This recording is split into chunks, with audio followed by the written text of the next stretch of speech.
Everybody, it's Jason with Parallel Reality coming back with you today with an article from MRC Newsbusters, America's media watchdog, from Christmas Eve, December 24th. And since I like to clown on the media, especially the idiots on The View, we're going to clown on the person who is quite possibly the single most racist individual on that particular program, if not the entire news of television. She definitely gives Joy Reid a run for her money, if not overtakes her. And it is Sunny Hostin from The View. And it says, not so Sunny Hostin's 9 most racist moments of 2024. And I'm surprised there's only 9. There's probably like one for every episode at least, but I know they said 9 most. So we'll go ahead and go into those. You can see just how ridiculous this woman is, and this is a dumb picture of her here, and I understand why they use that, because she is stupid. She's kind of, to me, the epitome, and I've said this before in other videos that I've made about things she said, she's the epitome of highly educated but retarded. That's essentially what she is. She's highly educated, but she's dumb. She's not a particularly smart person. You listen to her talking, you're just like, nothing you're saying is true. You just lie. Anyway, let's get into it. It says, The View's Sunny Hostin is arguably one of the most racist personalities in the liberal media these days. I don't even think it's arguably. I'd put an "un" in front of the arguably. It says she white people? That's not a thing. So I'll say, it probably means to say she hates white people, so we'll go with that. She hates white people, particularly white women, are among her favorite hate objects. Okay, that's a weird sentence, but I think you get the point. It says, white women who marry black Republicans also get the brunt of her hatred. And what's the problem with that? So she does all this while also claiming it's America writ large who is the truly racist ones. Right.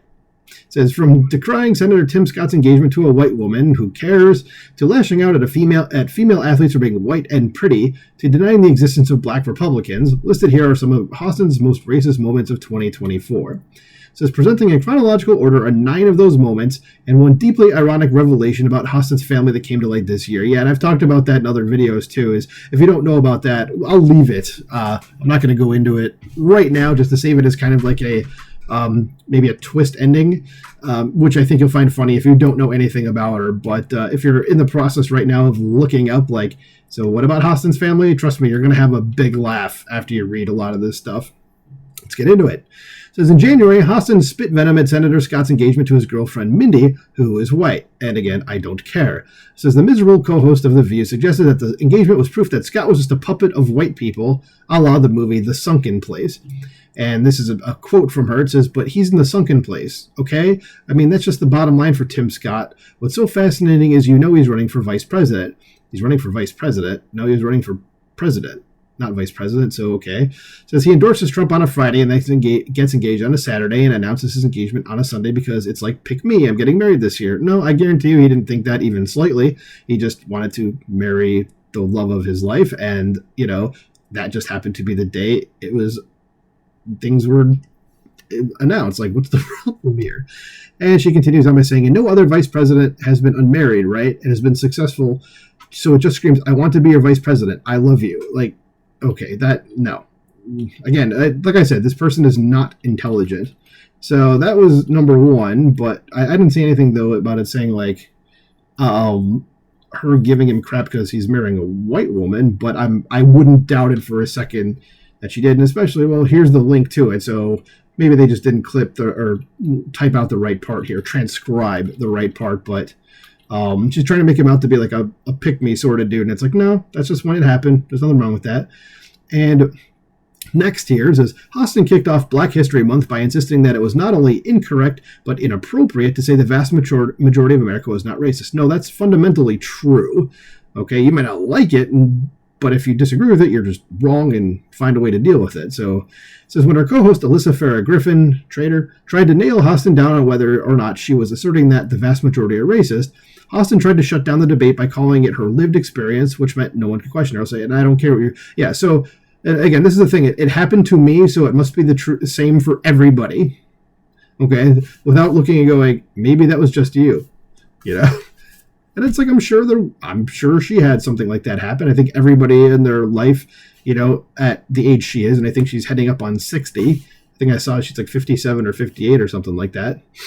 And, I'm sure she has, if you've been around for that long. And same with me, being a Jew. I've seen it. It's okay. You just move on with your life. Not it's okay, but, you just move on with your life. But so what happened here is Alyssa Farrah Griffin said, so just so to understand what are we saying, do we think the vast majority of Americans are racist? That's what I'm trying to help me understand. And Sunny Hostin says, I think there is a significant portion that are racist and you can't dismiss my lived experience. I was like, yeah, I kind of can. And I just did by saying like, okay, that happened to you. But what about the other, 7.9 billion people in the world? So just because it happened to you, that means it happened to everybody? Yeah, no, that's not how things work. Anyway, again, stupid person. And then the next thing says later that month, there was a dust-up over the Alabama Supreme Court ruling on in vitro fertilization, or IVF, in relation to the state's pro-life laws. This controversy led to many Republicans coming out and making statements in support of IVF. And according to Hostin, their support had an ulterior sinister motive, because that's how she looks at Republicans, is everything is just, there's a sinister motive behind everything. Instead of, they're fine with, Alabama has a pro-life law, so they want babies to live. Yeah, that's sinister, Sonny. So she cooked up a conspiracy theory that the real reason Republicans supported IVF was to stave off weight replacement, something she's previously claimed was a conspiracy theory in and of itself. And of course, because she's on the left and she's a leftist, it's a conspiracy theory until she starts believing it, and then it's real. Okay? If I was to say that, it would be a conspiracy theory. She says it's true.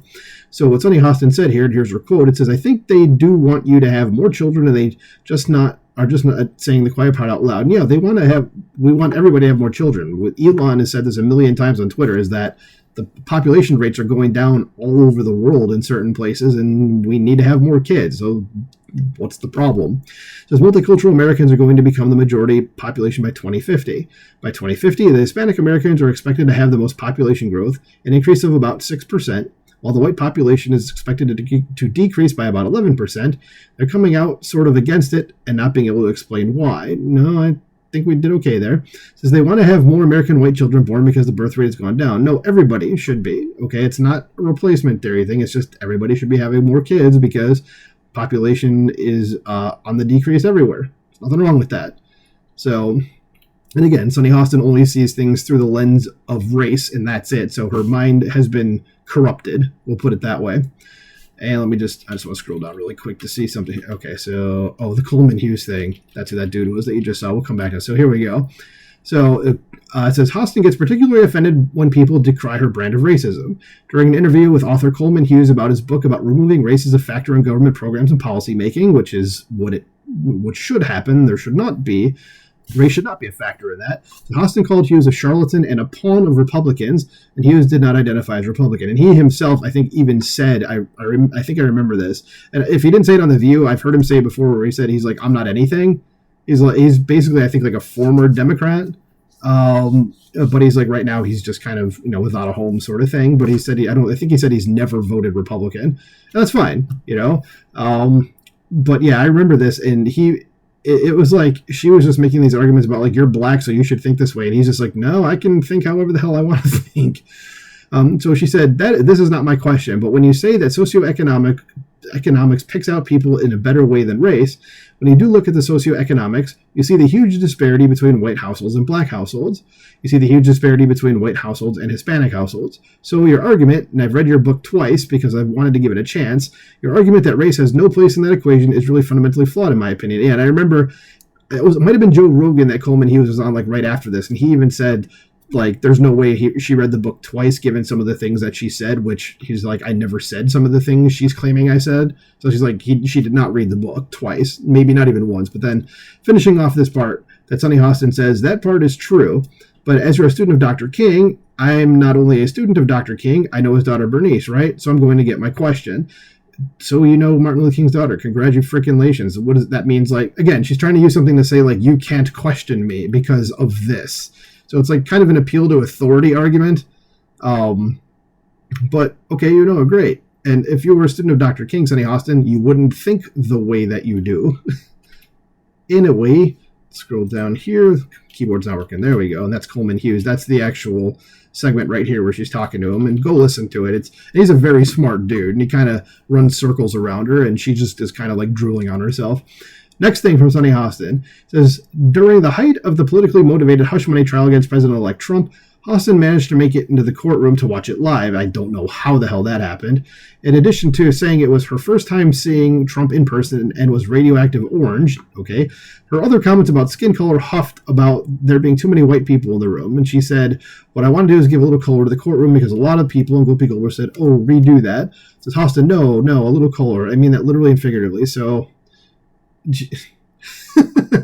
God, like, does that matter? I mean, when you're, like, I'm sorry, if you're, like, on trial, do you care what color the people are that are trying you? I know some people might, but it's like, yeah, okay. And so then down here, yeah, this is where she goes after Caitlin Clark. Says there was also the time Hostin lashed out at white NBA player Caitlin Clark for her skin color and good looks. As a member of the WNBA Players Association's Board of Advocates, commended Clark as a vehicle that will bring the sport that I have loved so much and so long to little 5-year-old girls playing in Harlem. But as a racist, Hostin attacks skin color, because again, this is her only thing that she has. And she says, with that being said, I do think there is a thing called pretty privilege. Now, maybe there is, but we'll see what she says. She says, there's the thing called white privilege, which is a racist concept. There's a thing called tall privilege. So it's just privilege for everything that you're not. So then we have to acknowledge that. And so part of it is about race, because if you think about the Brittany Griners of the world, you know, what does that have to do with anything? The Brittany Griner who we exchanged an arms dealer for that's back to his old business right now. Like, yeah, that was worth it. Anyway, and this, I believe, is the argument from there, from the Caitlin Clark thing. And Sunny Hostin, again, just being an idiot. Continuing on, it says, while Hostin has called black Republicans oxymorons, no, blacks belong in the Republican Party. This is their party. They've been with us since the Civil War, my friends. It says, and puppets of white people, as noted above. It says, in the early summer, Hostin suggested they didn't just exist at all, like unicorns. There's plenty of black Republicans, and there should be more. So I thought it was interesting that the framing was a room of black Republicans. Where are they? But because if you look at the stats, 81% of black men are part of the Democratic Party. Yes, because they've been swindled by the Democratic Party. Okay? So black voters consistently align with the Democratic Party. Yeah, and it's not for the reasons that you're thinking, Sonny. There's over 95% of black women are part of the Democratic Party, so these black men that he was speaking with, I'd love to see them. It would be like looking at unicorns. They're like, you had Tim Scott on the show. I mean, Byron Donalds is also in Congress. You can go look at like Ben Carson. Look at all like the influencers online. You like Brandon Tatum, Zeke Arkham, guys like that. Not Coleman Hughes isn't a Republican, but he's someone that is like a common sense dude. So I'd kind of throw him in that category. But if you're looking for specifically Republicans, I mean, I'm not naming anywhere near everybody, but that's just a few, and there's a lot more. So Sunny Hostin, again, lives in a bubble. In another instance of Hostin attacking a white woman married to a black man, she went after Brittany Mahomes, the wife of NFL quarterback Patrick Mahomes, by suggesting she was a racist and hated her biracial children because she liked a pro-MAGA post on Instagram. Yes, clearly that's what that means, is that she hates her children because she liked a post by somebody who happens to be MAGA. Like, Sonny, do you understand how, like, the happens to be argument works? Apparently, I mean, I know the answer is no. So Sonny says, it just seems to me that since she is in an interracial marriage, she should have known that to support a racist is problematic. Who's the racist? I know she's talking Trump, but name the racist thing Trump has said. Sonny, you can't because it never happened. You just were told to believe that he's racist, and you just went, okay. And he didn't question it. Says her children are biracial, and they're like a quarter black. I think Patrick Mahomes, if I remember correctly, I remember when his dad played in Major League Baseball. I know his dad's black, so his mom's obviously white. And so that means their kids are a quarter black. Okay. Hey, quarter black, like quarterback like Garrett. Anyway, so their children are biracial. They're not really biracial. They're like quarter racial, whatever the word is for that. And her family is one of the families that in the 1970s could not have lived in any of Donald Trump's buildings. Can someone fact check that? Because I'm guessing, since Sunny Hostin saying that, that's probably false. In fact, I put a very, very strong probability on it being incorrect. But if someone could fact check that for me, because I don't believe that. So it just seems to me that maybe she's just not that politically savvy, or maybe she's just not read in, but it's problematic, okay? Whatever, stupid person. It says, in the wake of Trump's victory over failed Democratic presidential candidate and Vice President Kamala Harris, Hostin was on a racist warpath against white women. It says, with exit polls showing Trump received a majority of the non-college educated white female demographic, Hostin's hate surged as she resorted to calling them uneducated white women while praising black women like here. And it says, I want to dig further into the demographics because black women tried to save this country again last night. Like, why is it only black women? Like, any other groups there, Sonny? Just any of them? It says 92% of black women voted for the vice president. Well, I would argue that maybe that wasn't the smartest choice to make. Because you have Latinas and the 70% of voting for the vice president. What we did not was white women who voted about 52% for Donald Trump. Uneducated white women, in my understanding. Yes, because you're dumb. You're an educated woman of color, and you're stupid. And then finally, here is the fun part. And you can see it right up here in this link. And, of course, all these different sections had the links that you can click on. And it says, Sonny Hostin's family owns slaves. There's your twist ending. And she still demands reparations, which should not be even a thing that we talk about. It says, in a moment of notable irony amid all of Hostin's racism in 2024, an appearance on Finding Your Roots uncovered that not only was Hostin's family prolific slave owners, they had actually fled the abolition of slavery with their slaves across the Atlantic and across the Caribbean. Hostin still insists that she's entitled to reparations, while she has not publicly commented to paying the families hers enslaved.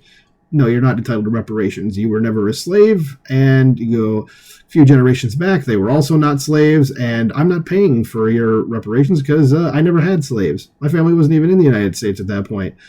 And it's like, what did Thomas Sowell say about this? He said, reparations is just people that were never slaves asking to be paid or asking to get money from people who are never had slaves. Or I butchered the quote, but it's something to that effect. Anyway, because I like to clown on the media, there's Retard Sonny Hostin's 9 most racist moments of 2024.